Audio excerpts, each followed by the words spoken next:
ওই যে রাজা দশরথ শব্দভেদী বাণ নিক্ষেপ করেছে, আর যেই শব্দভেদী বাণ নিক্ষেপ করেছেন সেই অন্ধ পিতা মাতার একটি মাত্র নয়নের তারা, একটি মাত্র নয়নের মনি সিন্ধুর বুকে এসে যখন সে আঘাতটা হয়েছে, চিৎকার করে উঠলেন, পিতা পিতা গো,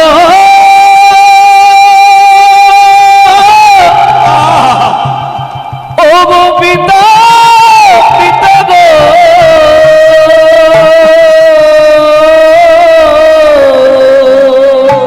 পিতা বড় যন্ত্রণা, আর পাচ্ছি না, আর পাচ্ছি না পিতা। আমি জানি তোমরা আমার আশা পথে নয়ন দিয়ে বসেছ,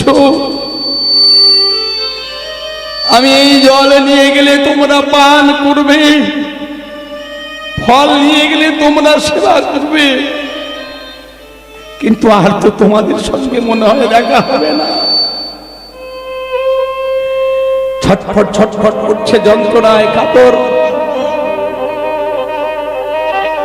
মহারাজ দশরথ। ছুটতে ছুটতে ছুটতে ছুটতে এসে দেখলেন হরিণ মৃগ ভেবে, যাকে আমি শব্দভেদী বাণ নিক্ষেপ করেছিলাম, সেটা অন্য কেউ নয়, 8 বছরের ছোট্ট ছেলে অন্ধমুনির একটি মাত্র সন্তান, যার নাম হলো সিন্ধু মুনি।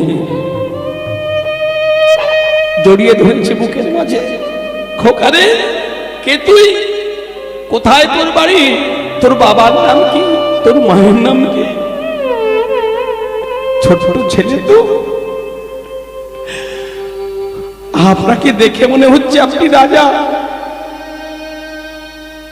তবে আমি তো আর প্রাণে বাঁচবো না, আপনি দয়া করে এই সংবাদটা আমার পিতার কাছে পাঠিয়ে দেবেন। আমি গেলে তবে তো তাদের আর হয়, হরিবল হরিবল, হয়তো বা আমার পথ চেয়ে বসে থাকবে। আপনি আপনি এই কাজটুকু করবেন রাজামশাই, এইটুকু। এই জন্য ভগবানের পিতা দশরথ সঙ্গে সঙ্গে ছোট্ট সিন্ধুকে কোলের মাঝে তুলে নিয়ে গিয়ে আফসোস করতে করতে নিজের প্রতি ধিক্কার জানালো, হায় হায়, আমি হতে পারি অযোধ্যার রাজা দশরথ, কিন্তু কর্ম তো আমি ভালো করি নাই। কর্ম যদি আমি ভালো করতাম তাহলে একটা নিরীহ নিরপরাধহীন, যার কোনো দোষ ছিল না, সেই ব্রাহ্মণ পুত্রকে আমাকে বধ করতে হতো না। কোলের মধ্যে করে তুলে নিয়ে যখন অন্ধমুনির দাঁড়িয়েছেন, অন্ধমুনি আস্তে আস্তে দুজনে ঘিরে, খোকা এলি, আয় আয়, আজকে এত দেরি করলি কেন বাবা? জানিস তো সারাটা দিন ভগবানের নাম নিয়ে থাকি, সন্ধ্যাবেলা তুই ফল নিয়ে এলে, সেই ফল বিষ্ণু চরণে নিবেদন করে আমরা প্রসাদ পাই, আমরা জল গ্রহণ করি। রাজা দশরথ বলে উঠলেন, আমি রাজা দশরথ আপনাদের একটি মাত্র সন্তানকে আমি জ্ঞানন্ধ হয়ে আমি নিজে হাতে হত্যা করেছি। চিৎকার করে উঠলেন অন্ধমুনি, মহারাজ, যে অন্যায় আপনি করেছেন এর কোনো ক্ষমা হয় না। তবে শুনুন মহারাজ, যে অপরাধ আপনি করেছেন এর কোনো ক্ষমা হয় না। আমি জাতিতে ব্রাহ্মণ, এই যজ্ঞ সূত্র স্পর্শ করে আমি আপনাকে অভিশাপ দিলাম, একটি মাত্র পুত্রকে অবলম্বন করে যেমন করে আমরা বেঁচে ছিলাম স্বামী স্ত্রী, আমি অভিশাপ দিলাম এই যজ্ঞ সূত্র স্পর্শ করে সন্ধ্যাবেলা আমি অভিশাপ দিলাম, একদিন আমার মতো করেও ওই পুত্র সন্তান হারিয়ে পুত্র সন্তানের আঘাতে আপনার অকাল মৃত্যু হবে, অকাল মৃত্যু হবে, অকাল মৃত্যু হবে।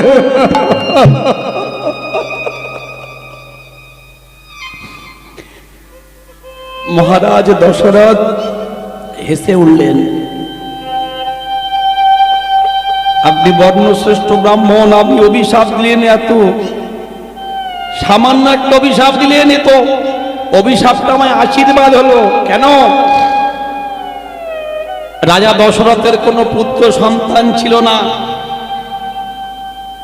আমি জানি আপনি ব্রাহ্মণ, ত্রিসন্ধ্যা গায়ত্রী মন্ত্র জপ করেন, আপনার কথা তো রদ হওয়ার নয়। আমি তো অপুত্রক ছিলাম, কিন্তু ব্রাহ্মণের বাক্য যদি সত্য হয়, ছেলের আঘাতে ছেলের সন্তানের বিরহে আমার মৃত্যু হবে। হে ব্রাহ্মণ, হে বিপ্র, আপনার এই অভিশাপ যেন অক্ষরে অক্ষরে আমার মাথায় বর্ষিত হয়। জয় গৌর হরি হরি বল, হরি বল। তারপরের ঘটনা আপনারা জানেন, পুত্রেষ্টি যজ্ঞ করেছিলেন, চড়ু উঠেছিল বীর্য। কি করেছিলেন? ভাগ করে দিয়েছিলেন। তিনটি রানী, কৌশল্যা, কৈকেয়ী আর সুমিত্রা। কৌশল্যাকে দিয়েছিলেন এক ভাগ, বল। কৈকেয়ীকে দিয়েছিলেন এক ভাগ। আর সুমিত্রা যখন ছোট, শেষে দুজো অর্থাৎ জ্যেষ্ঠ দিদির কাছে হাত পেতে বলল, দিদি তাহলে তোমাদের সন্তান হবে, আমি কি জীবনে মা হতে পারবো না? সেখান থেকে অর্ধেক অর্ধেক করে কৌশল্যা, কৈকেয়ী দুজনে দিয়েছিলেন সুমিত্রা দেবীকে। হরি বল। আমরা জানি রাম, লক্ষ্মণ, ভরত, শত্রুঘ্ন, কিন্তু রাম, ভরত, লক্ষ্মণ, শত্রুঘ্ন। এখন প্রশ্ন এখানে মায়েরা, বর্তমান যা যুগ পড়ে গেছে, আমাদের অস্তিত্ব রক্ষার লড়াই হয়ে দাঁড়িয়েছে, অস্তিত্বটাকে টিকিয়ে রাখা মুশকিল হয়ে যাবে। ব্রাহ্মণ, ক্ষত্রিয়, বৈশ্য, শূদ্র চারটে জাত। গীতায় বলা আছে, চতুর্বর্ণমা সৃষ্টং গুণ কর্ম বিভাগে। ভগবান এই মানুষ দেখে জাতের বিচার করতে বলেননি।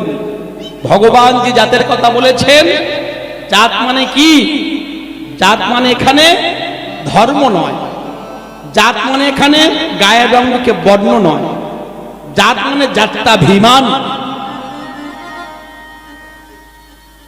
সমস্ত সনাতন ধর্মাবলম্বী মানুষ যারা আছেন, প্রত্যেকে আশ্রয় নেবেন, আশ্রয় নিয়ে গলায় মালা পরবেন। আগেই বলেছি, আচারে লক্ষ্মী। হরি বল। আচারটা ঠিক রাখতে হবে। আপনি 365 দিনের মধ্যে 360 দিন আপনার যেটা ইচ্ছা হবে আপনি সেবা করবেন। আত্মা রেখে ধর্ম, পিত্ত রেখে কর্ম। আমরা শুনে এসেছি আমাদের গুরুজনদের থেকে। কি মায়েরা? তা বলে যে মালা পরবেন না এটা নয়, মালা অবশ্যই আপনাকে পড়তে হবে। মালা পড়লাম মানে আমরা সমস্ত সনাতনীরা একই সূত্রে গ্রথিত হলাম, গ্রন্থন হলাম। আজকে তাকিয়ে দেখুন, বর্তমান ভারতবর্ষের প্রতিবেশী রাষ্ট্র বাংলাদেশ কোথায় গিয়ে দাঁড়িয়েছে, হিন্দুদের অবস্থা, সনাতনীদের অবস্থা। ভগবান এসেছিলেন সত্যযুগে মৎস্য, কুর্ম, বরাহ, নৃসিংহ, বামন। ত্রেতা যুগে এলেন পরশুরাম হয়ে। 21 বার 21 বার নিক্ষত্রিয় করলেন ধরাতলকে। প্রভু রামচন্দ্র হয়ে এলেন, রাবণকে সংহার করলেন, উদ্ধার করলেন, অহল্যা আসানীকে উদ্ধার করলেন, গুহক চণ্ডালকে প্রেম দান করলেন। দাপর যুগের মাটিতে ভগবান এলেন, কংসকে ধ্বংস করলেন, শিশুপাল দন্তবক্রকে বিনাশ করলেন। এসে গেল কলিযুগ, দুটো অবতার, বুদ্ধ অর্থাৎ জগন্নাথ দেব ব্রাহ্মণ রূপে আবির্ভাব হয়ে গেছেন। এই জন্য আমরা পুরীতে যাই। আর আরেকটি অবতার বাকি আছে, কল্কি অবতার। কলিযুগের পরমায়ু 4,32,000 বছর পরমায়ু, এখন অনেক বাকি। সবে মনে হয় কত 1,000 বছর মতো হবে বয়স। তাহলে মায়েরা, ভগবান তো একদিন আসবেন, কিন্তু ভগবানকে স্মরণ করে আমরা যেমন একটা হাতে তুলে নেব জপের মালা, মন্ত্রের মালা, আমরা 24 ঘন্টার মধ্যে অন্তত আধা ঘন্টা আমরা ভগবানের জন্য রেখে দেব। যেমন দক্ষিণাতে ডান হাতে আমরা মালা জপ করব, গলায় আমরা মালা পরব, আশ্রয় করব, তেমন আমরা অন্য হাতে কিন্তু একটা অস্ত্র তুলে নেব। দেখুন আমাদের সমস্ত ভাগবত পুরাণে বলা আছে, একটু লক্ষ্য করলে পেয়ে যাবেন। মহাভারতে ভগবান শ্রীকৃষ্ণ তিনি প্রতিজ্ঞা করেছিলেন, আমি কুরুক্ষেত্রের যুদ্ধে অস্ত্র ধরব না। ভক্ত ধরিয়েছিলেন। আবার যেদিন জয়দ্রত বধ হবে, ভগবান নিজের সুদর্শন চক্র দিয়ে সূর্যের রশ্মিটাকে ঢেকে দিয়েছিলেন।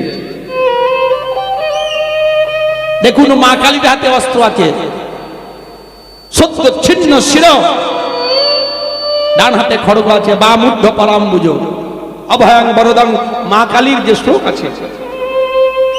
দেখুন মা মনসার একটা সর্প আছে, নেই?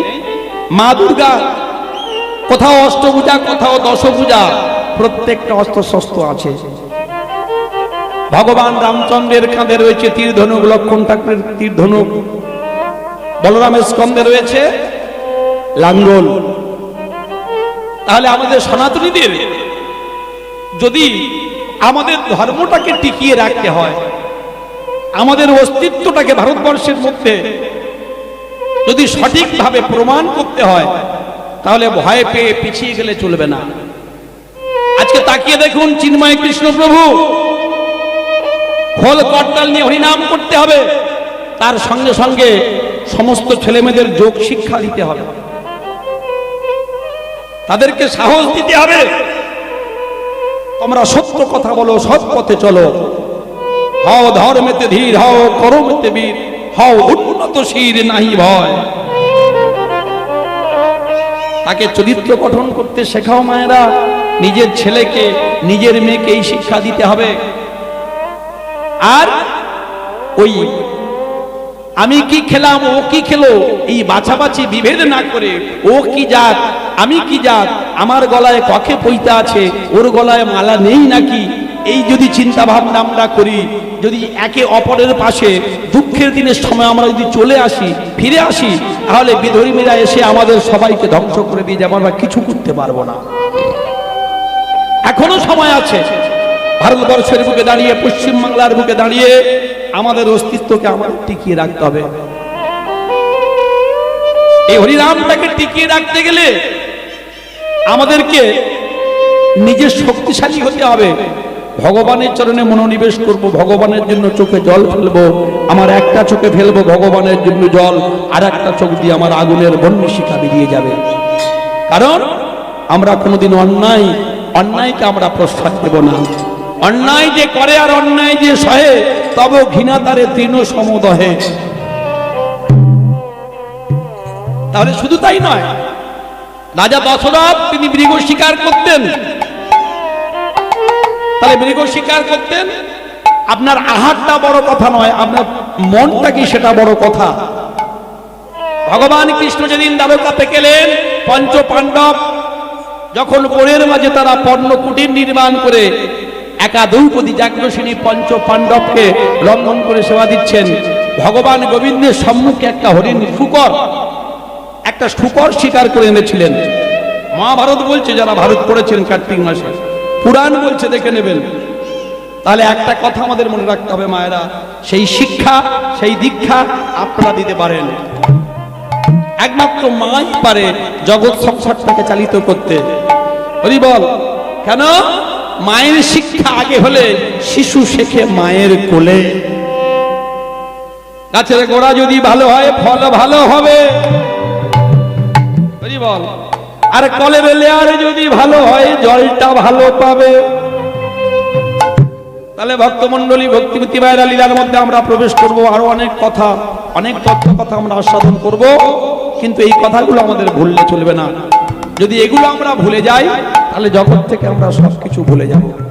ভালোবাসার মতো ভালোবাসতে হবে, নিছক ভালোবাসা নয়। আত্মেন্দ্রিয় প্রীতি বাঞ্ছা এরে বলে কাম, আর কৃষ্ণেন্দ্রিয় প্রীতি ইচ্ছা ধরে প্রেম নাম। কিছুদিন আগে রতন টাটা তিনি মারা গেছেন, শুনেছেন আপনারা? তিনি পরলোক গমন করেছেন। ভারতবর্ষের একজন বিখ্যাত বড় ব্যবসায়ী, কয়েকটা কোম্পানির মধ্যে। শুনলে অবাক হতে হয় ভালোবাসাটা কেমন।